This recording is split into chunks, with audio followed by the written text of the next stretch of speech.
Um, Good morning and welcome to Hear Me, See Me, the 2021 Equity in Missouri Higher Education Summit. My name is Natalie Sanders. I'm the Communications Director here at the Missouri Department of Higher Education and Workforce Development. I have the pleasure of being the moderator this morning for this presentation from my colleagues from WGU Missouri.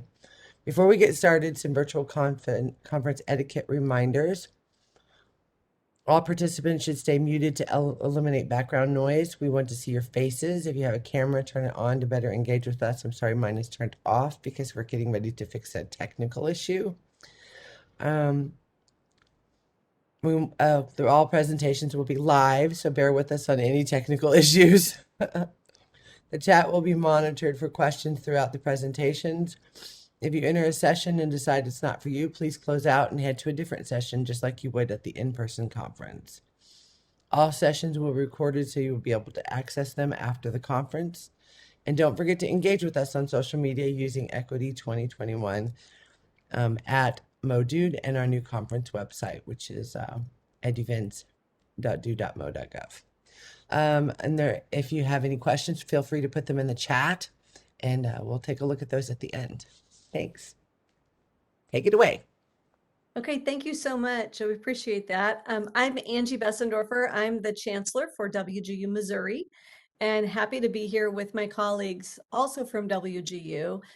Kurt Gunnell, who is our Director of Institutional Research, and Jessica Denham, our Regional Communications Manager for WGU Missouri as well. And so we're going to jump in fast because the time is short. And so just a really quick overview of WGU in case some of you are not familiar with Western Governors University. We're a private nonprofit university created almost 25 years ago by 19 governors. And so we actually have a very different kind of an approach to higher education using a competency-based model that focuses on adult learners. And a competency-based model allows our students to move through as quickly as they can and saving money because they pay for their tuition based on time instead of by credit hour. And so they buy 6 months of education for about $3,800, all you can learn as fast as you can go. And we're dedicated to continuous innovation and improvement of the student experiences. And today we're going to talk to you just a little bit about some of our data. And so if we'll move to the next slide, you'll kind of see that we really focus on people that have the most to win in creating our pathways to opportunity. And so as you'll see here, you can see that 64% of our student body belong to one or more underserved population. 39% are first generation students, and this is the graduates that we're talking about. 17% are rural, 12% were low income at the time of enrollment, and 9% are low income at the time of graduation. 23% are people of color, and we do skew very high towards female. We offer degrees in business, IT, education, and health professions, and only at the bachelor's and graduate levels, and so just bachelor's and master's degrees. Today, we really want to talk through the opportunities that we've been putting forward in really becoming very transparent with our goals around equity. And so I'm going to turn it over to Kurt for that. And as I do that, I'm also going to put a link into the chat so that if you want to look at the entire annual report about how transparent we are with data, you'll be able to review that and see that at that point. But if you're watching this from video and you're not seeing the chat, then you can just Google WGU's annual report and you'll find that. So Kurt, I'm going to turn it over to you. Great, thank you, Angie. Glad to be here. Glad to be part of this presentation and glad to be amongst you all as we talk about such a important topic nowadays in terms of serving students, and particularly adult serving students, adult learners that we work with. We at WGU we look at the key metrics that really drive our mission in terms of serving these students. And one of the key metrics is return for graduates. In this, we look at, and I'll explain a little bit later, but this is one of our big ones where we're looking at the lifetime economic benefit of completing a WGU degree. We also, in a Harris survey, we look at how our graduates are doing 2 or 3 years after even graduating, because we want to know that our students not only come into WGU, enroll and have a great student experience, but also as they graduate and continue on with their continue on in their professional and personal lives, that they're better off. That because of WGU, they were able to have better opportunities and a pathway for these opportunities. And we believe that we're helping them create these pathways. Next, Jessica.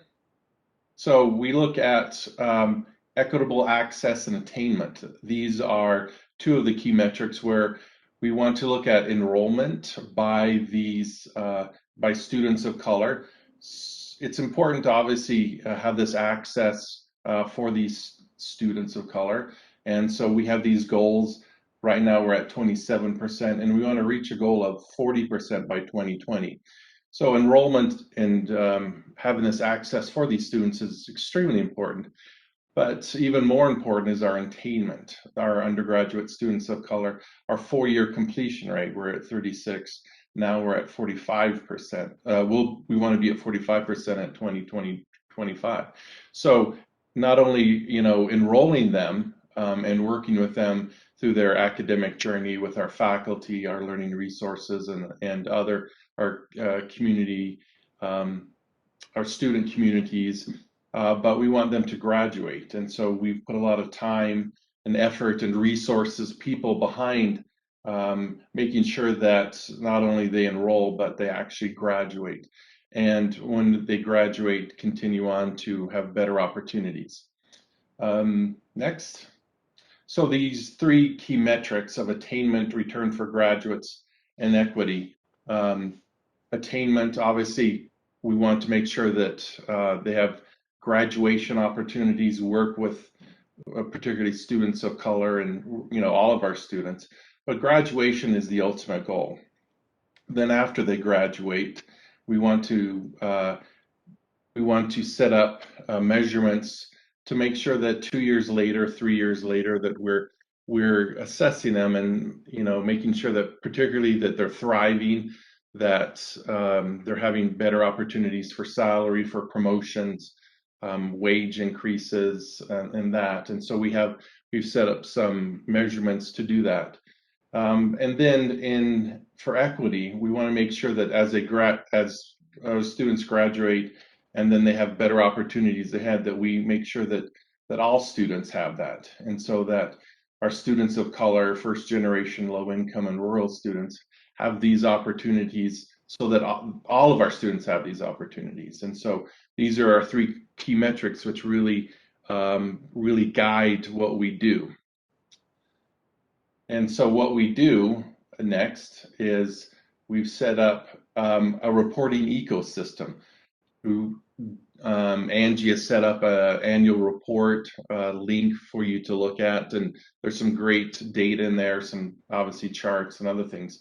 But I wanted to really unpack a little bit more about, we have these quarterly business reviews. We have monthly summaries, weekly reviews, and even special reports, which all focus on students of color, first-time students, rural students. And so we actually have them baked in, and they're part of our quarterly, monthly, and even weekly cadence of reporting, of using the data to guide our decisions around serving these students.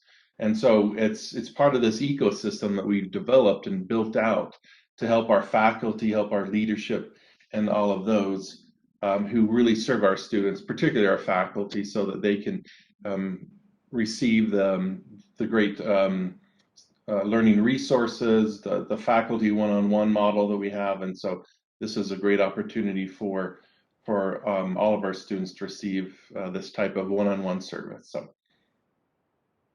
all right. All right. My video went away. Okay, I am back. So to kind of talk about how we actually reach out to these students, I work on the side of getting out there and getting the people engaged and getting them to actually come so that Kurt and Angie can take all that data and use it to figure out how to serve our students best. One of the big things we want to do is help to develop those relationships So we don't just want to get students that aren't a good fit. We really want to make sure that we're integrating into the communities that we're trying to serve to understand what their needs are, and to make sure that we're making wraparound services that work best for them. And a lot of times we do that by engaging with community-based organizations and faith-based organizations that serve those diverse populations, so that we can get in there with them and understand, what are you looking for? What degree programs do you want? What are your future career goals? So that we can align best with them and help them to make it through. So as Kurt was mentioning, attainment is huge for us. We don't want to just get you into the university. We want to figure out how to get you all the way through.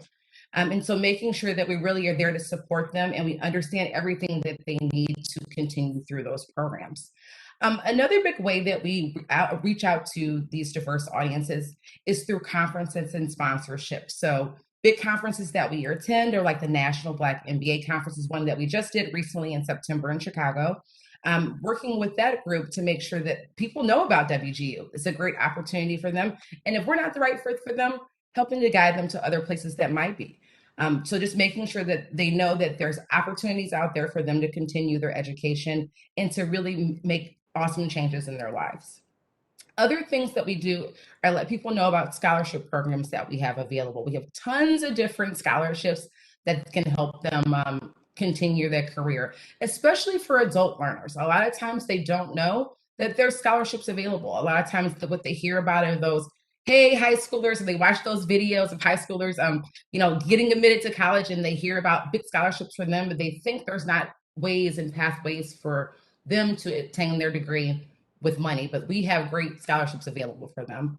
And then, of course, there's traditional marketing and advertising. So one big thing for us is meeting people where they are. So advertising in their language, for instance. So working with things like Telemundo and Univision, native language publications. So translating into their native language in their publications, so that they're able to see, hey, we're reaching out to you, and all our courses are only offered in English. We're able to communicate with them so they can learn about our programs, and that there is a vehicle for them to change their lives for the better. Just a couple of examples that I want to point out of some great things that we've been doing recently. We have partnered with T-Mobile this past year to create the Online Access Scholarship. That scholarship provided coverage and capacity, and for us to provide digital devices for people who may not have had access to the internet or computers to complete their degrees. And as the pandemic started, I think a lot of us may have noticed that digital divide became very clear. There were people who got home, they didn't have internet, they didn't have computer, they were separated from the world. So there were a lot of efforts made to make sure that people were able to be connected. They weren't just isolated in their homes and their apartments. So through this partnership with T-Mobile, we were able to get people back connected and able to help them figure out how to take that next step and not let the pandemic be a lost time for them. Another great partnership that we were able to do last year was the NYC Virtual Cyber Camp. So that again was in partnership with T-Mobile. And for a week in July in New York City schools in a faith-based community in the Bronx, we were able to do a cybersecurity camp. And as many of you guys probably know, cybersecurity is a huge, fast-growing industry.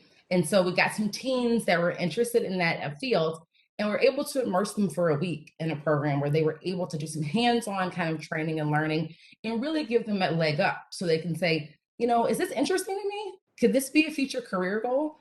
And really give them a chance to see what a day in the life would be like, and really plant a seed for them moving forward. And then finally, in partnership with the U.S. Hispanic Chamber of Commerce, we were able to promote a $5,000 scholarship for non-traditional students. So again, working with another group, the U.S. Hispanic Chamber of Commerce, we were able to promote those non-traditional students. Hey, there's money out there for you. So don't forget, there's always opportunities for you as well. And then Kurt, back to you. Great. Thanks, Jessica. We also have some other great partnerships that are emerging that we've created in the last couple of months. I'm really excited about these. Particularly 110 is a network of talent development partners, and WGU is joining these other local, regional, and national education skill building organizations, really to help diverse talent to identify, develop, and build the skills needed to earn success. And so this is one of the many partnerships that WGU is forming to make things more make these pathways available to them out in their out in the job domain. And so we're hoping that partnering with 110 helps our students become more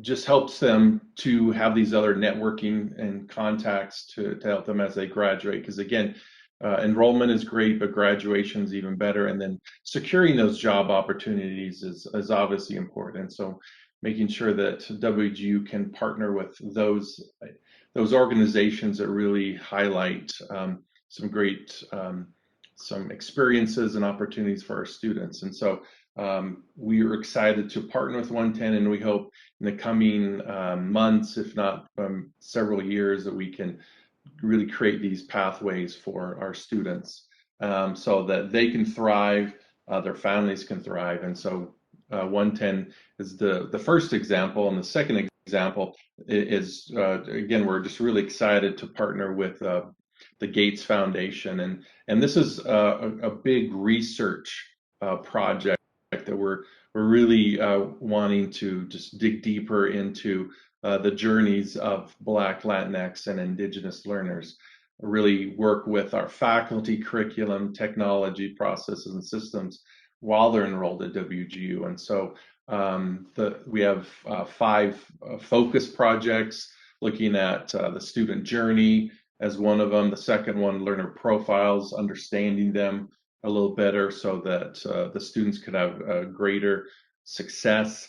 We want to increase awareness of varying student engagement levels, looking at how students engage with our faculty, resources, and even with each other. So, and then some of the other ones are more related for more contemporary situations regarding HERF, but also another that's part of our student life cycle, making sure that there's less friction and that there's more seamlessness between our services. So we're excited to partner with the Gates Foundation, and we know that with their collaboration, we can serve our students better and really have a great opportunity for them to more quickly graduate, as well as land those successful jobs or promotions, or really set them on a great thriving trajectory. So. Super. And so we wanted to just quickly go through the information and then dig into the areas that you felt like were more important to you and that you had questions about. And so at this point, we want to jump into any questions you may have. So please feel free to come off mute or put it in the chat. You have like our person here who does all of the data and knows all of the data, I think, from WGU, which if you know much about WGU, we're very, very heavy into how we know and understand our students from the moment that they become, you know, somebody who is a lead to come to WGU until post-graduation and measuring the ROI on their degree. So jump in with some questions. It's been a great opportunity to hear from you guys. We would love for you, for everyone to send some questions through the chat. What process did WGU utilize for development of the 2025 enrollment and attainment goals? Kurt, that one's yours. Yeah. So what we did is we looked at obviously our trending and where things were looking at in terms of our enrollments, our retention, our graduation efforts, and so we set up somewhat of a formulaic predictive modeling system, not just at the university level, but to the college and even program levels. And so there's kind of a roll up or roll down of this.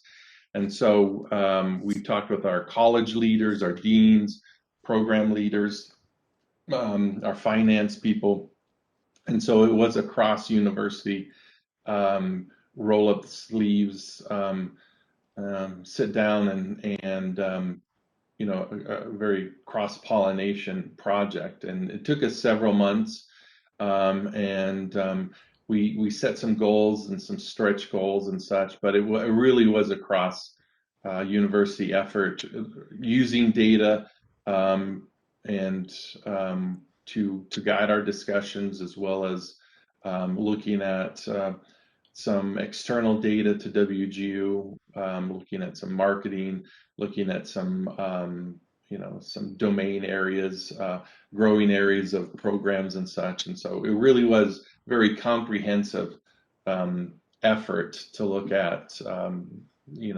where do we want to be in 5 years? Where can we be, and where should we be? So. Well, and I'll follow up just a little bit on that, Kurt, because once those goals were established for that kind of growth in our diverse student body, it meant that what we were doing on the ground and how we're marketing even nationally needed to change.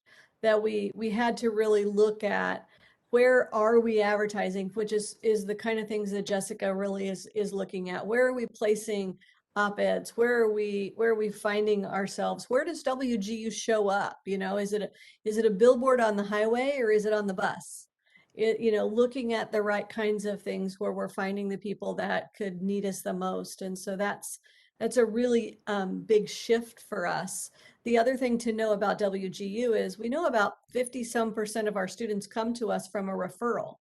And so our current student body and the diversity of that is going to impact 58% of those new students coming. And so in order to close that gap, we really have to double down on reaching those underserved individuals where they are in order to grow that faster than our growth is going just from referrals. So that's a big difference that's there. Yeah, Angie, you're so right on that, because to have graduations, you have to make sure that the downstream feeders and metrics, and start off so that it's just not the same proportion all the way through the life cycle or the funnel, but making sure that we do we do change our strategy of enrollment, of working with students, and everything that surrounds that even the reporting ecosystem around the student. So absolutely. Another question was, Jessica, can you talk further about the advertising strategy changes to obtain the goals? And you might even focus on the ones in Missouri, just since this is more of a Missouri audience. Yeah, sure. I mean, one thing about Missouri is we've always kind of been focused on diversity. So, I mean, these goals for attainment for 2025 have come a little bit newer, but I've been with Angie's team for several years now, and so we have always had kind of a skewed focus towards that. But now that we've doubled down on it a bit, it's really looking at the demographics for the audience, but also, as Angie mentioned, thinking about where we show up. So when I look at sponsorships specifically for events, is thinking about those organizations in those events that really are targeted towards the people that we need to talk to, and thinking about what does underserved mean. So not just saying, is this urban radio? Like, that doesn't just necessarily mean that urban radio is targeting those people. It's, what does this mean? It's like, how do I actually find the people that need us most? And really getting into the intricacies of and how we break down that target group.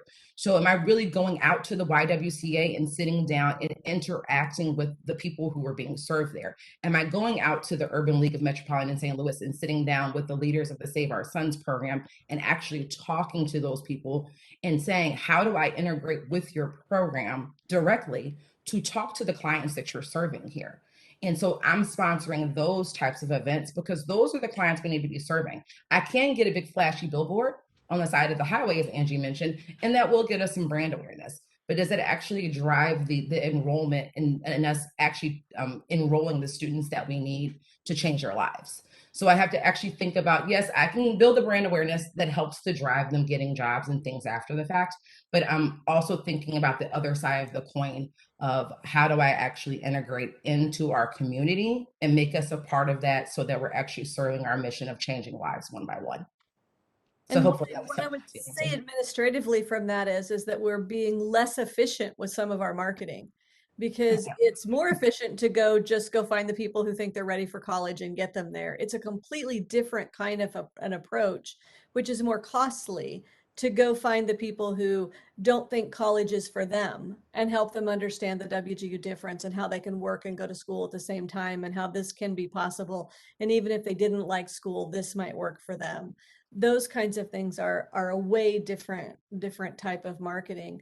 The other side of that is we do a lot with partnerships with employers, and we provide scholarships for their employees.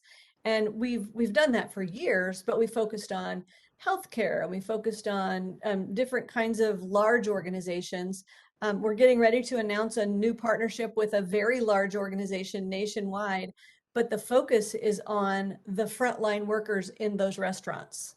And we're going to provide 500 free degrees in that announcement. And so it's going to be a big piece, but we're working again, focusing on partnering with employers that are employing people who could benefit the most from Yeah. coming to and engaging in higher education. So a lot of even our scholarship offerings, because I actually helped to develop that as well.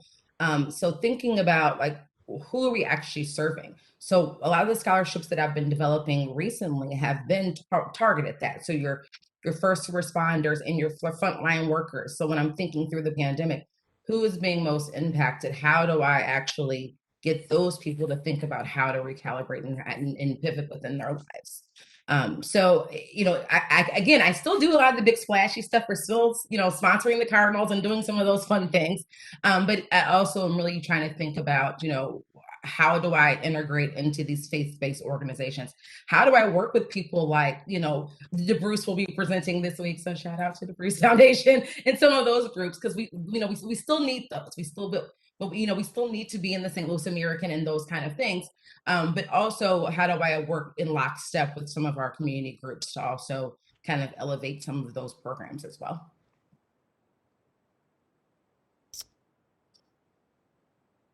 Well, you're being thanked for the awesome feedback. Are there any other questions?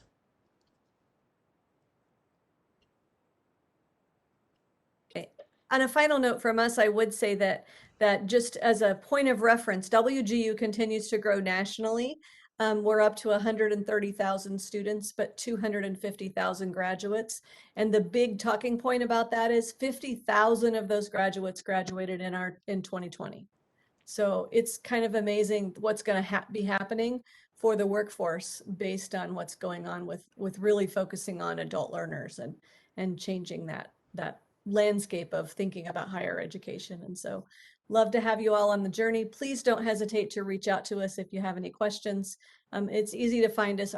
It's our names, Angie.Besendorfer, and it's just at wgu.edu. Same with Jessica and Kurt. Those are some amazing numbers. So that will be interesting to see what happens. So thank you again to our presenters and to our audience for such great questions and participation. It's now 11 o'clock. You have 10 minutes to stretch your legs, grab a refill and a snack, but be sure to join us for the legislator panel. It's certain to be full of great information. You can access the panel using the conference landing website. And I will give you the link real quick here in the chat. It is HTTPS. And I forgot to put the.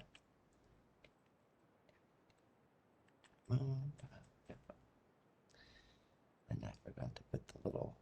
There we go. And there it is. Thank you so much. You guys were really, really interesting. And Thank you. Glad to be here. Great discussion. All right, I'm going to stop the recording.